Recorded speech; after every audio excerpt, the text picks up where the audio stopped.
Salam sejahtera, terima kasih karena bersama dengan saya di Nazilin Unity Channel. UMNO dalam masalah besar, itu persoalan besar. Selepas penemuan 170 juta ringgit dan jongkong emas membabitkan bekas naib Presiden UMNO yang juga bekas Perdana Menteri, yaitu Ismail Sabri Yaakob. Politik wang hantui UMNO jika kembali sistem pemilihan lama, kata penganalisis. Politik uang ini memang sangatlah tidak baik dan sangat jahat. Sepatutnya politik uang haruslah dihancurkan dan tidak lagi dilakukan pada zaman ini. Sebelum itu, siapa yang ada penyakit kencing manis, tinggi darah, dan gout, ada produk yang saya mau kongsikan dalam bag produk yang ada di video ini.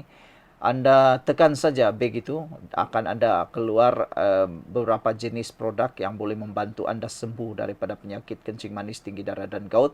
Yang paling penting harganya sekarang sangat murah, tidak rugi untuk Anda mencoba kerana harganya yang murah. Dan sudah banyak testimoni daripada ramai orang membabitkan penyakit kencing manis, tinggi darah, dan gout. Ramai yang sudah membeli dan mereka kata berkesan. Dan harganya pula jauh lebih murah daripada pasaran biasa. Jadi sebelum menjelang Syawal ini, hari raya tak lama lagi, belilah cepat untuk persediaan sebagai payung kepada Anda.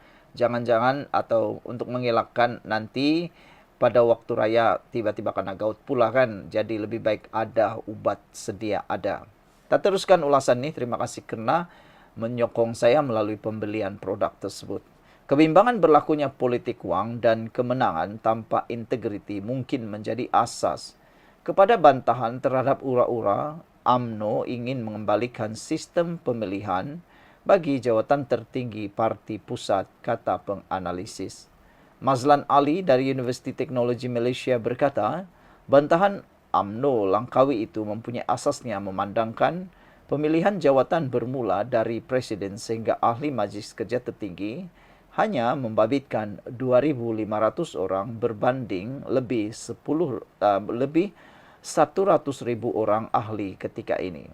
Kita lihat dari sejarah dahulu melalui sistem lama ini.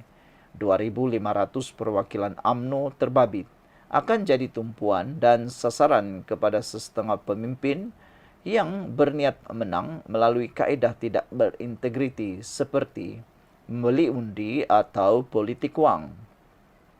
Selalunya juga berlaku serangan terhadap pemimpin tertentu melalui surat layang dibekalkan kepada perwakilan. Ini mungkin asas bantahan, katanya kepada FMT sambil mengakui kaedah kini lebih sesuai untuk membenteras politik wang. Namun UMNO sebagai sebuah parti demokratik perlu diberi hak menggunakan sistem sesuai dalam konteks keperluannya. Semalam, Ketua UMNO Langkawi Muhammad Nazifuddin Najib berkata, mereka menolak usaha mengembalikan sistem pemilihan lama yang dianggap tidak relevan dengan realiti politik semasa, malah bercanggah prinsip demokrasi dan keterbukaan diperjuangkan parti. Pada 23 Jun lalu, Naib Presiden UMNO Khalid Nordin dalam hantaran di Facebook berkata, parti itu sedang mempertimbang beberapa perkara termasuk kaedah pemilihan pucuk pimpinan. Bagaimanapun, beliau yang juga pengerusi Biro Perlembagaan dan Keahlian UMNO tidak menjelaskannya secara lanjut. Presiden UMNO Zahid Hamidi pada Julai tahun lalu dipetik berkata parti itu terbuka meneliti cadangan mengubah sistem pemilihannya termasuk kembali ke kaedah lama membabitkan jawatan tertinggi peringkat pusat. Kenyataan itu menyusul laporan media berhubung cadangan supaya UMNO kembali kepada sistem lama pemilihan parti, yaitu terhad kepada perwakilan dipilih bukan lagi membabitkan akar umbi yang diubah sedekat lalu. Pada tahun 2013, UMNO memperkenalkan kaedah pemilihan membenarkan kira-kira 150,000 perwakilan mengundi berbanding hanya 3,000 orang dipilih ke Perhimpunan Agung Parti itu. Fellow Majlis Profesion Negara Azmi Hassan turut senada dengan Mazlan berhubung risiko berlakunya politik wang jika pemilihan hanya membabitkan sejumlah kecil perwakilan. Beliau berkata, bahaya kalau terhad 2,500 ke 3,000 perwakilan sahaja. Sebab itu pemilihan sistem lama tak sesuai, katanya lagi. Sekian untuk kali ini, jangan lupa tinggalkan komen Anda. Salam sejahtera, terima kasih karena bersama dengan saya di Nazilin Unity Channel. Pas untung jika pemimpin UMNO masih dikait rasuah, itu kata penganalisis. Ramai orang yang coba mahu membuat analisis apa kesan kepada UMNO selepas penemuan 170 juta dan jongkong emas dikaitkan dengan bekas Perdana Menteri dari UMNO, yaitu Datuk Seri Ismail Sabri Yaakob.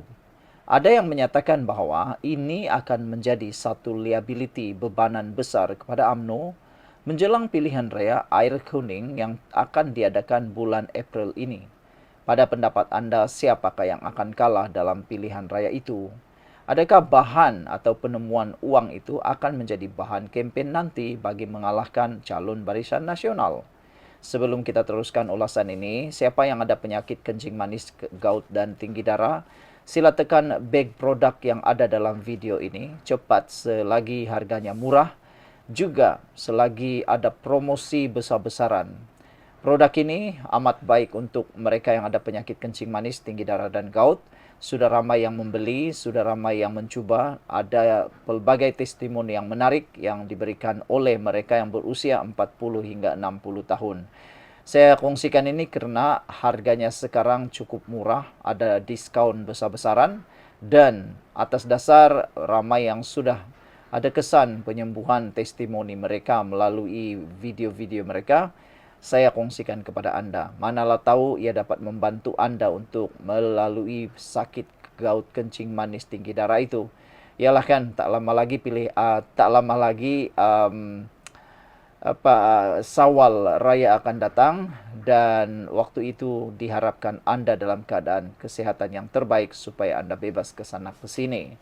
Baiklah, kita teruskan. Terima kasih kerana membeli produk itu, menyokong channel ini. Saudara-saudara sekalian, ada beberapa teori apa akan jadi kepada UMNO selepas ini.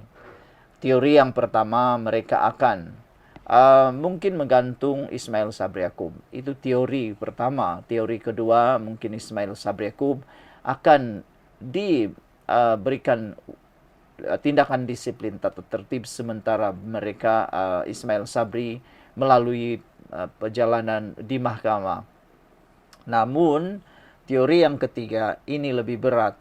Kata beberapa penganalisis politik dan juga pengikut pengulas politik, mereka kata Ismail Sabri Yaakob kini menimbulkan satu liability baru kepada UMNO.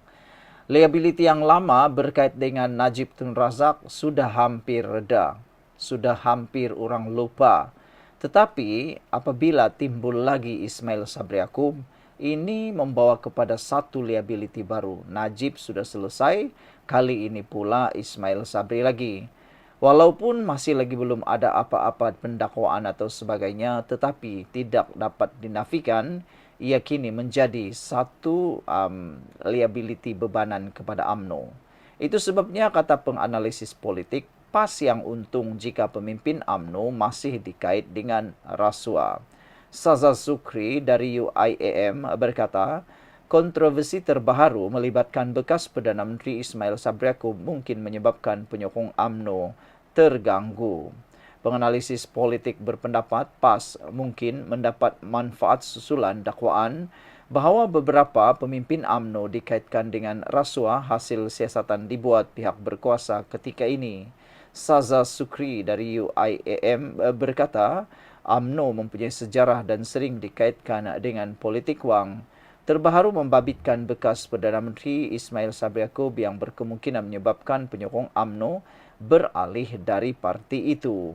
Ismail yang juga bekas naib Presiden UMNO masih mengetuai parti itu di peringkat kawasan. Golongan atas pagar mungkin beralih kepada PAS kerana politik PAS berasaskan Islam, katanya. Pada 2 Mac, Suruhanjaya Pencegahan Rasuah Malaysia SPRM memberitahu kira-kira 170 juta ringgit dalam bentuk wang tunai serta 16 kilogram jongkong emas bernilai jutaan ringgit telah disita dalam satu siasatan melibatkan 4 pegawai kanan yang dikaitkan dengan Ismail Sabri. Wang tunai dan jongkong emas itu ditemui dalam serbuan di kediaman 4 pegawai terbabit serta 3 premis lain yang dipercayai digunakan sebagai safe house. Apabila pendapat Anda semua, adakah Ismail Sabri Yaakob patut diberikan tindakan tertib ataupun biarkan saja dia karena mungkin tidak memberikan tekanan kepada UMNO? Apa pendapat Anda sekalian? Seorang lagi penganalisis politik, James Chin, pula berkata, dakwaan itu tidak mengejutkan memandangkan sejarah UMNO dengan politik wang. Menurutnya, walaupun parti itu mungkin cuba menangani isu ini, menghapuskan politik wang dalam UMNO hampir mustahil. Kenyataannya itu ialah kebanyakan orang menyertai UMNO kerana mereka mahu sesuatu daripadanya. Akar umbi mungkin menentang rasuah pada awalnya, tetapi setelah mereka mencapai kedudukan tertinggi dan mendapat bahagian mereka, mereka akan berdiam diri, katanya. Menurutnya, UMNO yang kehilangan kuasa pada PRU pada tahun 2018 masih bergelut menarik sokongan pengundi Melayu. Parti yang benar-benar mewakili suara Melayu hari ini ialah PAS. Nasionalisme UMNO tidak lagi laku, katanya. Saza turut berkata bahawa persepsi UMNO terhadap umum terhadap UMNO masih tidak berubah kerana ramai yang melihat rasuah sudah berakar dalam parti itu. Sejauh mana lagi persepsi terhadap UMNO boleh menjadi lebih buruk apabila salah seorang pemimpinnya sudah pun dipenjara atas kesalahan rasuah besar. Katanya merujuk kepada bekas Perdana Menteri Najib Razak yang sedang menjalani hukuman penjara akibat kes SRC Internasional. Bagaimanapun, Azmi Hasan dari Akademi Nusantara berkata, penglibatan Ismail dalam kes ini tidak memberikan impak seteruk skandal rasuah Najib. Walaupun kes ini tidak memberi imej yang baik kepada parti, ia tidaklah seteruk kes Najib, katanya. Namun menurutnya, kontroversi ini tetap membungkuhkan persepsi bahawa pemimpin UMNO tidak boleh dipercayai apabila melibatkan isu rasuah. Kebanyakan penyokong UMNO kemungkinan akan beralih kepada PAS yang dilihat sebagai pelindung Islam. PAS adalah pemenang dalam situasi ini, katanya lagi. Sekian dulu untuk kali ini. Jangan lupa tinggalkan komen Anda.